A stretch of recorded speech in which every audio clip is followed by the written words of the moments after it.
Hey guys, out with my Alberta Tactical Modern Varmint today. Got a quick little drill I'm doing to get ready for multi-gun. It's similar to El Presidente if you've shot a lot of pistol, but we're shooting at about 15 meters. Targets are about 2 meters apart. On the signal, we're going to fire 2 rounds into each target, then reload and 2 more rounds into each target. Works on your split times, your target transitions, and reload speed. See how she goes.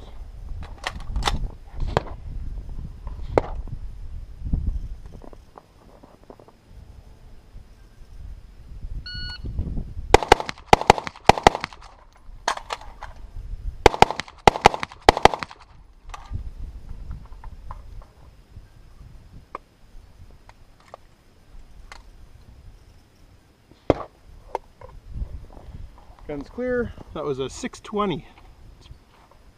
Oh, and I smacked the timer. Now it was a 1550.